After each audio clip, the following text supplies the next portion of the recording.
ನನ್ನ ಹೆಸರು ಚಂದ್ರಶೇಖರ್ ಅಂತ. ನಾನು 2022 ಅಲ್ಲಿ ಹರೀಶ್ ವಿ ಅನ್ನೋರ್ನ ನಾನು ಪರಿಚಯ ಮಾಡ್ಕೊಂಡಿರ್ತೀನಿ ಫ್ರೆಂಡ್ಶಿಪ್ ಅಲ್ಲಿ. ಅವಾಗ ಆರ್ಥಿಕವಾಗಿ ಅವನು ತೊಂದರೆಲಿ ಇರ್ತಾನೆ, ನಾನು ತೊಂದರೆಲಿ ಇರ್ತಾ ಇದ್ದೆ. ಅವಾಗ ಅವನು ಏನ್ ಮಾಡ್ದ, ನನಗೆ ಈ ತರ ಒಂದು ಒಳ್ಳೆ ಸ್ಕೀಮ್ ಇದೆ, ಒಳ್ಳೆ ಪ್ರಾಫಿಟ್ ಬರ್ತದೆ, ನೀನು ಇನ್ವೆಸ್ಟ್ಮೆಂಟ್ ಮಾಡು, ನಾನು ನಿನಗೆ ಅದನ್ನ ದ್ವಿಗುಣ ಮಾಡ್ಕೊಡ್ತೀನಿ ಅಂತಂದ. ಆಮೇಲೆ ವಾರದಲ್ಲಿ ಅದ್ರದ್ದು ಏನಿದೆ ಪ್ರಾಫಿಟ್ ಬರೋದನ್ನ ನಿನ್ಗೆ ಕೊಡ್ತೀನಿ ಅಂತ ಹೇಳಿದಾಗ ನಾನೇನ್ ಮಾಡಿದೆ, ಮೊದಲನೇ ಸಲಕ್ಕೆ ಅವನಿಗೆ ನನ್ನ ಮಿಸಸ್ ಕಡೆಯಿಂದ 50,000 1,00,000ವರೆಗೂ ಫಸ್ಟ್ ಕೊಟ್ಟೆ. ಆಮೇಲೆ ಅವನೇ ಹೇಳ್ದ, ಇದಕ್ಕೆ ಜಾಸ್ತಿ ಇನ್ವೆಸ್ಟ್ಮೆಂಟ್ ಮಾಡಿದ್ರೆ ಪ್ರಾಫಿಟ್ ಜಾಸ್ತಿ ಬರುತ್ತೆ, ನೀವೊಂದ್ ಕೆಲಸ ಮಾಡು, ನಾನು ಯಾರೋ ನಮ್ಮ ಫ್ರೆಂಡ್ ಒಬ್ಬನಿಗೆ ಹೇಳ್ತೀನಿ, ಅವನ ಕಡೆಯಿಂದ ನಿನ್ಗೆ ಅಮೌಂಟ್ ಕೊಡಿಸ್ತೀನಿ 10 ಲಕ್ಷ, ನೀನು ಅದಕ್ಕೆ ಬೇಕಾದ ದಾಖಲೆಗಳನ್ನ ಕೊಡು ಅಂತ ಹೇಳಿದಾಗ ನಾನು ಅವನು ಕರ್ಸ್ದ, ನಾನು ಮಾತಾಡ್ದೆ, ನನ್ನ ಮಿಸಸ್ ನಂದು ಚೆಕ್ ಪೇಪರ್ ಎಲ್ಲ ಕೊಟ್ಟು 3 ತಿಂಗಳು ಟೈಮ್ ಅಂತ ಹೇಳಿ ಅವನ ಹತ್ರ 10 ಲಕ್ಷ ಕೊಡಿಸ್ತಾ ನನ್ನ ಮಿಸಸ್ ಅಕೌಂಟಿಗೆ ಹಾಕಿದ್ರು ಜನವರಿಯಲ್ಲಿ 2024. ನಾನೇನ್ ಮಾಡಿದೆ, ಅದರಲ್ಲಿ 8.5 ಲಕ್ಷ ಹಣವನ್ನ ವಿಡ್ರಾ ಮಾಡ್ಕೊಂಡು ಇವನಿಗೆ ಹಂತವಾಗಿ ಇವನೇನು ಹೇಳುವ, ನನಗೆ ಅಕೌಂಟ್ ಅಲ್ಲಿ ಕೊಟ್ರೆ ಕೆಲಸ ಬರಲ್ಲ, ಕ್ಯಾಶೇ ಕೊಡು ಅಂತ ಇದ್ದ.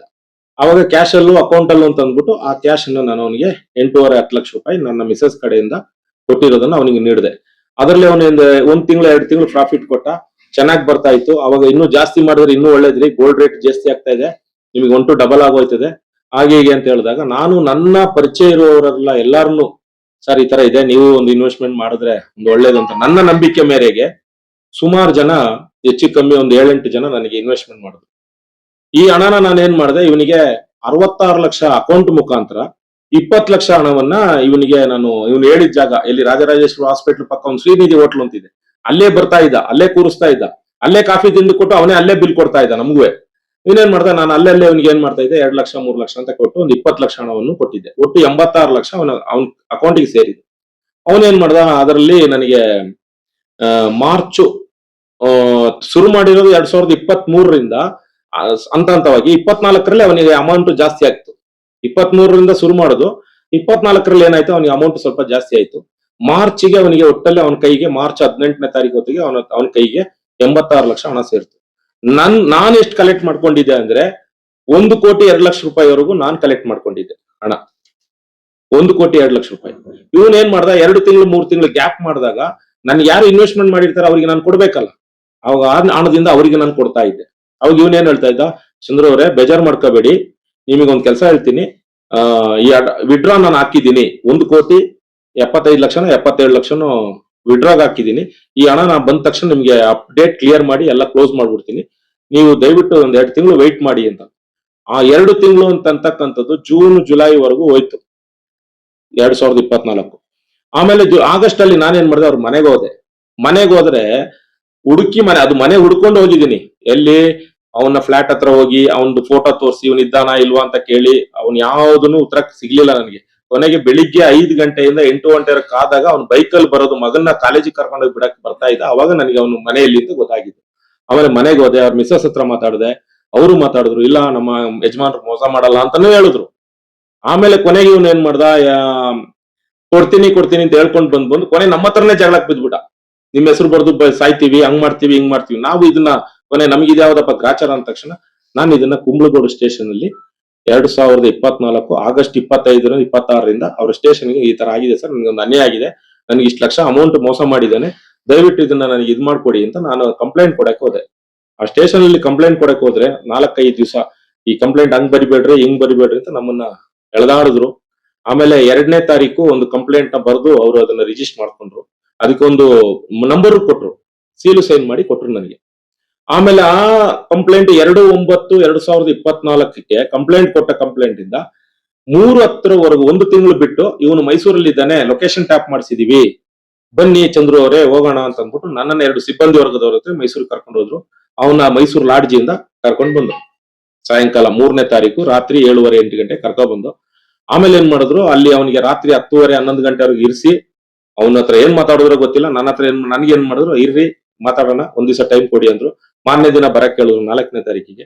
4/10/2024ಕ್ಕೆ ತಿರ್ಗಾ ಸ್ಟೇಷನ್ಗೆ ಬೆಳಿಗ್ಗೆ ಹೋಗಿ ಮಾತಾಡಿ ಎಲ್ಲ ಬಂದ್ಮೇಲೆ ಅವರು ನನಗೆ ಇನ್ಸ್ಪೆಕ್ಟರ್ ಸಾಹೇಬ್ರು ಏನಂದ್ರು, ಚಂದ್ರು ಅವರೇ ಅವನ ಹತ್ರ ಹಣ ಇದೆ, ನೀವು ಅವನಿಗೆ ಒಂದು 15 ದಿವಸ ಕಾಲಾವಕಾಶ ಮಾಡ್ರೆ ಅವನೇ ದುಡ್ಡು ಕೊಡ್ತಾನೆ, ಸುಮ್ನೆ ಏನಕ್ಕೆ ಇದ್ ಮಾಡ್ತೀರಾ ಅಂತ ಒಂದು ಸಂವಾದ ಮಾಡಿ ಕಳಿಸಿದ್ರು. ಆಯ್ತು ಸರ್, ನೀವ್ ನಿಮ್ಗೆ ಹೇಳ್ತೀರಾ ಹಂಗೆ ನಾವು ಒಂದು. ಆಮೇಲೆ ಏನ್ ಮಾಡಿದ್ರು, 15 ದಿವಸ ಆಯ್ತು, ತಿರ್ಗಾ ಏನ್ ಮಾಡಿದ್ರೆ ಇವ್ನು ಬಂದ್ಬಿಟ್ಟು ಸರ್ ನನಗೆ ಇನ್ನೂ ಒಂದು 15 ದಿವಸ ಬೇಕು, ನಾನು ಈ ಹಣ ವಿಡ್ರಾ ಮಾಡ್ಬಿಟ್ರೆ ನನಗೆ 25% 30% ಲಾಸ್ ಆಗೋಯ್ತದೆ, ನಾನು ಈ ತಿಂಗಳು ಕೊನೆಯಲ್ಲಿ ಕೊಡ್ತೀನಿ ಅಂತಂದ, ಅಕ್ಟೋಬರ್ ತಿಂಗಳ ಕೊನೆಯಲ್ಲಿ. ಆಮೇಲೆ ಸಾಹೇಬ್ರು ಏನ್ ಮಾಡಿದ್ರು, ಅಕ್ಟೋಬರ್ ತಿಂಗಳ ಕೊನೆಯಲ್ಲಿ ದೀಪಾವಳಿ ಇದೆ ಹರೀಶ್, ಇನ್ನೊಂದ್ ಕೆಲಸ ಮಾಡು, ಇನ್ನೊಂದ್ 5 ದಿನ ಜಾಸ್ತಿ ತಗೋ, ಕ್ಲಿಯರ್ ಮಾಡು ಅಂತ ಹೇಳಿದ್ರು. ಆಯ್ತು ಸರ್ ಅಂತ ಅಂದ್ಬಿಟ್ಟು ಹೋದ. ನವೆಂಬರ್ 5ನೇ ತಾರೀಕಿಗೆ ಬಂದ ಸ್ಟೇಷನ್ಗೆ, 6ನೇ ತಾರೀಕಿಂದ ಒಂದು ಸ್ವಿಚ್ ಆಫ್ ಮಾಡ್ಕೊಂಡ. ಆಮೇಲೆ ಕೈಗೆ ಸಿಗ್ಲಿಲ್ಲ. ಜನವರಿಯಲ್ಲಿ ಇದೇ ರೀತಿ ಲೊಕೇಶನ್ ಹಾಕಿದಾಗ ಅವಾಗ ಸಾಹೇಬ್ರು ಅವನಿಗೆ ಮೆಸೇಜ್ ಹಾಕೋರು, ಯಾವಾಗ ಬರ್ತೀಯಾ ಏನ್ ಬರ್ತೀಯ ಅಂತ. ಅವ ಇಲ್ಲ ಸರ್ ನಾನು ಉಡುಪಿಯಲ್ಲಿ ಇದ್ದೀನಿ, ಮಂಗಳೂರಲ್ಲಿ ಇದ್ದೀನಿ ಅಂತ ಹೇಳ್ತಾ ಇದ್ದ. ನಾನು ಎಲ್ಲಾ ದಾಖಲೆಗಳನ್ನು ಕರೆಸ್ಪಾಂಡ್ ಮಾಡಿದ್ದೀನಿ RTI ಮುಖಾಂತರ, ನನ್ಗೆಲ್ಲ ಕೊಡಿ ಅಂತ ಕೊಡ್ಲಿಲ್ಲ. ಕೊನೆಗೆ ಅದಕ್ಕೊಂದು ಉತ್ತರ ಹೇಳಿದ್ರು, ಅಸ್ಪಶ್ಯವಾಗಿದೆ, ದಾಖಲೆಗಳು ಅಸ್ಪಶ್ಯವಾಗಿದೆ ಅಂತ ನನಗೆ ಹೇಳಿದ್ರು. ಆಮೇಲೆ ನಾನೇನ್ ಮಾಡಿದೆ, ಇದನ್ನ SP ಗೆ ಬರ್ದೆ. ರಾಮನಗರ ಕಂಟ್ರೋಲ್ ಇತ್ತು ಅವಾಗ ಕುಂಬ್ಳಗೋಡು ಸ್ಟೇಷನ್. SP ಗೆ ಬರ್ದಾಗ SP ಸಾಹೇಬ್ರು ಬಂದು ಅದನ್ನ ಮಾಗಡಿ ಡಿವಿಷನ್ DSP ಗೆ ಬರೆದ್ರು. ಅವ್ರೇನಿದೆ ಅವ್ರು ಕೇಳ್ತಾ ಇದ್ರೆ ಅವ್ರ ಮಾಹಿತಿಯಲ್ಲಿ ಅವ್ರಿಗೆಲ್ಲ ದಾಖಲೆಗಳನ್ನ ಕೊಡಿ ಅಂತ. ಅವಾಗ ಇವರು ಇಲ್ಲ ಸರ್ ನಾನು ನೋಡಿ ಸರ್ ಕಂಪ್ಲೇಂಟ್ ಮಾಡಿ ಇಷ್ಟು ತಿಂಗಳಾಗಿದೆ, ಅವರು ಏನು ಮಾಡ್ತಾ ಇಲ್ಲ ಸರ್ ಅಂತ ನಾನು ಅವಾಗ DSP ಸಾಹೇಬ್ರಿಗೆ ಹೇಳ್ದೆ. ಅವ್ರಾಗ ಅವ್ರನ್ನ ಕರೆದ್ರು, ಅವ್ರೇನ್ ಕೇಳ್ತಾರೆ ದಾಖಲೆಗಳನ್ನೆಲ್ಲ ಕೊಡಿ ಅಂದ್ರು. ಆನಂತರ ಏನ್ ಮಾಡಿದ್ರು, ಅವರು 30ನೇ ತಾರೀಕಿಗೆ ಹೋದೆ ಸ್ಟೇಷನ್ಗೆ, ನಾಳೆ ಬರ್ರಿ, ನಾಳೆ ಬನ್ನಿ, ಎಷ್ಟೊತ್ತಾದ್ರೆ ನಾನು FIR ಮಾಡೇ ಮಾಡ್ತೀನಿ ಅಂದ್ರು. 31/5ಕ್ಕೆ ಇವ್ರು ಏನ್ ಮಾಡಿದ್ರು, 169/2025 ಅಂತ FIR ನಂಬರ್ ಮಾಡಿ ನನಗೆ ಕಳಿಸಿದ್ರು. ಅದಕ್ಕೆ ಅವಾಗ ಅವ್ರು ಏನ್ ಮಾಡಿದ್ರು, ಹಳೆ ಕಂಪ್ಲೇಂಟ್ ನ ಬಿಟ್ಬಿಟ್ಟು ಹೊಸ ಕಂಪ್ಲೇಂಟ್ ಬರೀರಿ ಅಂದ್ರು. ಆಯ್ತು ಸರ್ ಹೊಸ ಕಂಪ್ಲೇಂಟ್ ಬರೀತೀನಿ ಅಂದೆ. ಹಳೆದನ್ನ ಬಿಟ್ಬಿಟ್ರು, ಹೊಸ ಕಂಪ್ಲೇಂಟ್ ಮಾಡಿ ಅದ್ರ ಮೇಲೆ 169/2025 ಅಂತ ಕಂಪ್ಲೇಂಟ್ FIR ನಂಬರ್ ಹಾಕಿ ಮೇ ತಿಂಗಳಿಂದ ಬ್ರಾಹ್ಮಣರ ಕಂಟ್ರೋಲ್ ಇತ್ತು. ಅವಾಗ ಅವರು ಯಾವಾಗ ಹೋಗಿ ಕೇಳಿದ್ರು, ಅವ್ರು ಏನ್ ಹೇಳೋರು ಅಂದ್ರೆ, ಇಲ್ಲ ಸಿಬ್ಬಂದಿ ವರ್ಗ ಕಮ್ಮಿ ಇದೆ, ಆಮೇಲೆ ಬಿಸಿ ಇದ್ದೀವಿ, ಡ್ಯೂಟಿಯಲ್ಲಿ ಇದ್ದಾವೆ ಅಂತಂದ್ರು ತಳ್ತಾ ಬಂದ್ರು. ಆಮೇಲೆ ಇದೇನಾಯ್ತು, ಕುಂಬಳಗೋಡು ಸ್ಟೇಷನ್ ಬಂದು ಸಿಟಿ ಲಿಮಿಟ್ ಬೆಂಗಳೂರು ನಗರ ಸೇರ್ಕೊಳ್ತು. ಸೇರ್ಕೊಂಡ್ಮೇಲೆ ಹೊಸ ಸಿಬ್ಬಂದಿ ವರ್ಗದವ್ರು ಬಂದ್ಮೇಲೆ ಈ ಡಿಸೆಂಬರ್ ತಿಂಗಳಲ್ಲಿ ಅವ್ರನ್ನ ಅರೆಸ್ಟ್ ಮಾಡಿ ಸ್ಟೇಷನ್ ಕರ್ಕ ಬಂದು ನ್ಯಾಯಾಲಯಕ್ಕೆ ಕರ್ಕೊಂಡೋಗಿ 10 ಡೇಸ್ ಕಸ್ಟಡಿಗೆ ತಗೊಂಡು ಬಂದಿದ್ದಾರೆ. ಅವ್ರನ್ನ ಯಾವುದೇ ತನಿಖೆ ಮಾಡ್ಲಿಲ್ಲ. ನಮ್ಗೆ ಅವರ ತನಿಖೆ ಇನ್ನೊಂದು ಏನಾಗಿದೆ ಅಂದ್ರೆ, ನಾನು ಯಾರ ಹತ್ರ ಬಂಡವಾಳ ಹಾಕ್ಸಿದ್ದೀನಿ, ಯಾರು ದುಡ್ಡು ಕೊಟ್ಟಿದ್ದಾರೆ, ನನ್ನ ಅಕೌಂಟ್ ಯಾರು ಕೊಟ್ಟಿದ್ದಾರೆ, ಅವರ ಎಲ್ಲಾ ಸ್ಟೇಟ್ಮೆಂಟ್ ಅನ್ನು ನಾನು ಸ್ಟೇಷನ್ ಕೊಟ್ಟಿದ್ದೀನಿ. ನನ್ನ ಸ್ಟೇಟ್ಮೆಂಟ್ ತಗೊಂಡು ನಾನು ಇದುವರೆಗೂ ನೀಡಿಲ್ಲ. ನನ್ನ ಸ್ಟೇಟ್ಮೆಂಟ್ ಕೇಳಿದಾಗ ಅವ್ರು ಹೇಳ್ದಂಗೆ ನಾನು ಬರೆಯಕ್ ರೆಡಿ ಇಲ್ಲ. ಯಾಕಂದ್ರೆ ನನ್ನ ನೋವು, ನನ್ನ ಕತೆ ನನಗೆ ಗೊತ್ತಿರೋದು.